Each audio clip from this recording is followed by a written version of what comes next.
వృషభ రాశి, వృషభ లగ్నంలో పుట్టిన వాళ్ళకి మీరు గత కొంతకాలంగా కొన్ని నిర్ణయాలు తీసుకున్నారు. అంటే కొన్ని చేంజెస్ అయితే మీ ఇంట్లో కావచ్చు, లేదా మీరు కనుక ఉద్యోగస్తులు, వ్యాపారస్తులు అయితే మీ ఉద్యోగంలో, వ్యాపారంలో మీరు కొన్ని చేంజెస్ ఆల్రెడీ చేశారు.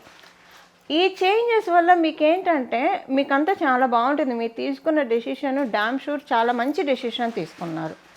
కానీ అతిచారంలో గురుడు వెళ్ళడం వల్ల మీకు గురు భగవానుడు పూర్తిగా అనుకూలం కాదు. ఎందుకంటే మీ రాష్ట్రాధిపతి దైత్య గురువు అయిన శుక్రాచార్యుల వారు కావడం వల్ల అంత అనుకూలుడు కాదు. కానీ ఆయన ఫలితాన్ని ఇస్తాడు. కానీ శుక్రాచార్యుడు ఏంటంటే ఆయన ఫలితాన్ని ఇచ్చేప్పుడు ఇదంతా కూడా తూచి పట్టించుకోవద్దు, ఇదంతా కూడా మీరు నా ఆధీనంలోనే ఉండండి, నేను చెప్పినట్టు చేయండి అని ఆయన మీకు ఇండికేషన్స్ ఇస్తూ ఉంటాడు. ఆ గర్భిణీ స్త్రీలు కొంచెము మీకు వేవరింగ్గా ఉంటుంది. మీరు చాలా వీలైనంత వరకు రామాయణాన్ని పారాయణం చేయడానికి ప్రయత్నించండి. రామాయణం చదవండి, లేదా కనీసం వినండి. మనకి గురువర్యులు ఎంతోమంది రామాయణం గురించి ప్రవచనాలు చేసి ఉన్నారు, పూజ్య గురువర్యులు. వినండి, మీకు చాలా మనశ్శాంతిగా ఉంటుంది. మీరు గర్భిణీలు అయితే కనుక నిజంగా మీరు ఒక బ్లెస్డ్ చైల్డ్ని, బ్లెస్డ్ కిడ్ని అయితే మీరు తీసుకోబోతున్నారు. ఈ భూమి మీదకి తీసుకొస్తున్నారు.